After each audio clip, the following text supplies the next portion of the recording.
Brandon Gill is joining us now. Brandon, there's two sort of like through lines that I want to talk with you about. You were on the SPLC hearing. You were in the room yesterday, and I thought you had this just amazing moment where you really just, I mean, I don't know how they would sit there and defend what they've done or who they are or what they believe, but you had this great exchange, and I want to play it. 37. 40% of abortions nationwide are of black babies. Blacks represent about 13% of the population. Does that sound like something a white supremacist would oppose? What I would say again is that SPLC supports reproductive liberty. Calling somebody a white supremacist is a pretty serious charge, isn't it? I would think you would be able to defend that if your organization says that. You clearly seem unable to.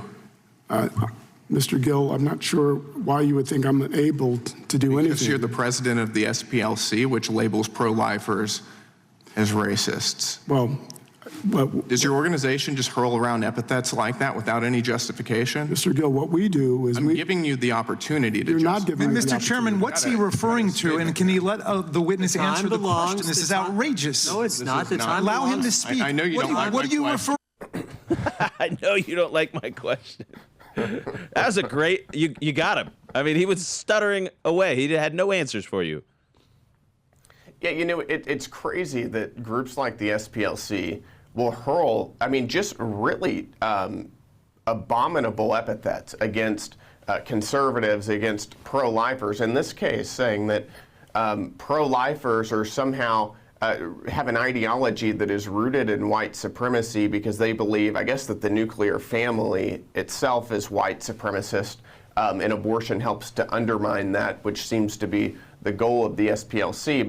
But to call a group of pro-lifers white supremacists, I think, is a very serious thing to say. It's something that can really harm somebody's reputation, certainly harm the reputation of that group. And if you're going to say that, you ought to be able to defend it. And I didn't really ask him anything very difficult. I just basically asked him, why do you believe pro-lifers are white supremacists? And the reality is that, as we just saw, 40% roughly of abortions in the United States are black babies, despite black people being about 13% of the population. So abortion massively disproportionately affects the black population in the United States. And I would think that if pro-lifers are white supremacists, then they wouldn't be pro-lifers to begin with. Yeah. And that seems pretty basic. And I think that, you know, if you're going to be the SPLC and you're going to say these things, you got to be able to defend it a little bit. Well, you should. And there were so many amazing moments out of this hearing. And sometimes, you know, hearings are like, whatever, okay.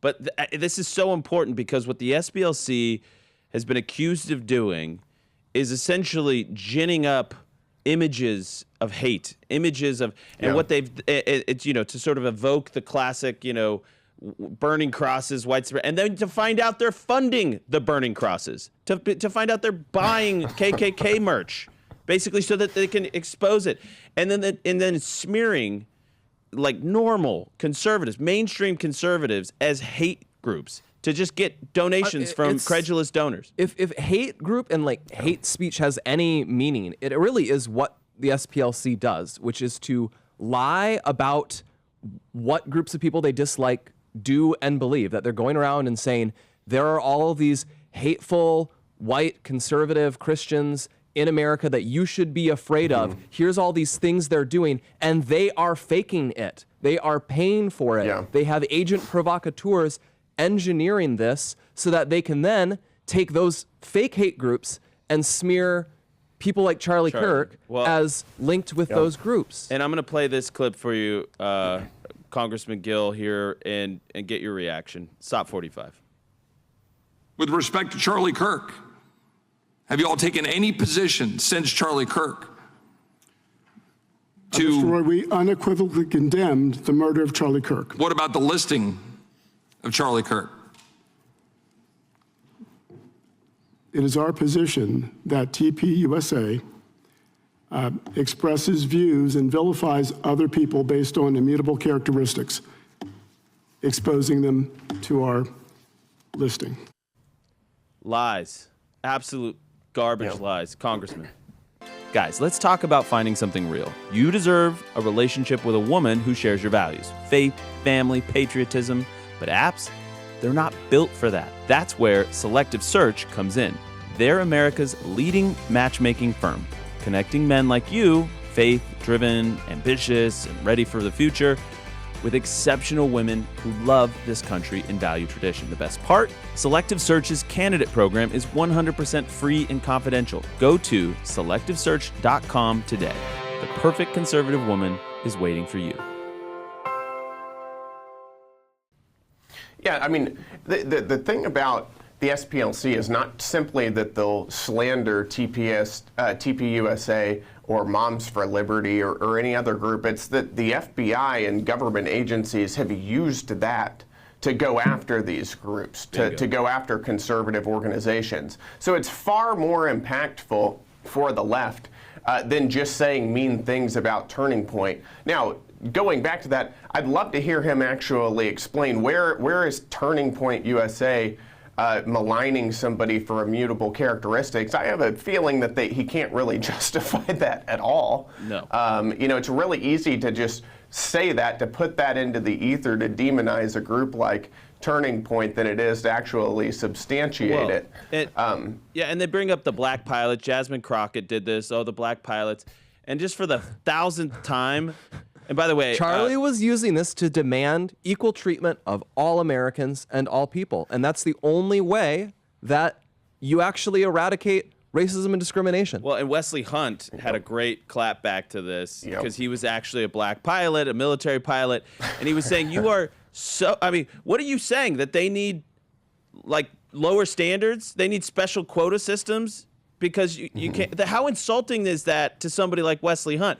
But just for the 1,000th time, Charlie, when he said black pilots, was reacting to the CEO of United Airlines saying he was going to mandate a 50-50 pilot class, 50% minority and women and 50% white. For whatever reason, pilots in this country are predominantly white men. I don't know why. It's just the way it works, okay? It's about 92% of new pilots tend to be white men. White men just like to fly. I don't know why. So if you're going to mandate 50% minority pilots in a class, can you guarantee me that the standards are going to remain high, that the safety of the passengers is going to remain paramount, or are you going to start forcing through pilots that aren't qualified? Well, I mean, it's just disgusting. It's just disgusting top to bottom because they're going to bring this up until the end of time, and then they're going to get behind Tofu Talarico in your state of Texas who says, I have a virus in me because I have white skin. And they're going to get behind every form of institutional discrimination in America, whether it's DEI in government, discrimination in college admissions. Like, they endlessly do this sort of innate discrimination based on innate traits against people because they're male, because they're heterosexual, the immutable because they're characteristic haters. Yes. They are the racist. They are, period. Congressman. Right. Just despicable. And it is, and the funny thing is that the pilot example is such a perfect distillation of what DEI means. And, you know, anybody with a brain can listen to what Charlie was saying and know exactly the point that he was making. I mean, it's not a complicated thing. But if you ask anybody in the country, regardless of what race they are, white, black, Hispanic, Asian, whatever, and you ask them, do you want your pilot to be the most qualified pilot whenever you hop on your next American Airlines or United flight? Or do you want them to be chosen in any sense because of their race? And everybody will tell you, I want the most qualified pilot. I don't care about any of this stuff. I just want the guy who's going to make sure the plane doesn't crash. And for the SPLC to contort that into evidence that Turning Point is a hate group, I think, you know, that's the kind of thing that normal people should be able to look at and say, SPLC has zero credibility. This is an organization that nobody, much less the United States government, should listen to in any sense. But this is the kind of stuff that they've used to weaponize against conservatives. And that's the key thing to emphasize here. This is not just a left-wing group that campaigns that has a hate map. This was a group that, within very recent memory, it was treated like this neutral arbiter of fact that the New York Times, these news publications would say, FBI, oh, the this DOJ. group is labeled as a hate group by the SPLC, which means they probably are. The FBI brings them in to train agents. Our government agencies uses their databases like their official record. And one of the most important triumphs of the MAGA era, the Trump era, is we are cutting that down. We are not going to allow this to pass anymore. Yeah, we're building up antibodies to it. And I just want to remind the audience, 3 months and 19 days after the SPLC put Charlie and Turning Point and our students on their hate map, he was gunned down by an assassin who said some hate just can't be negotiated out.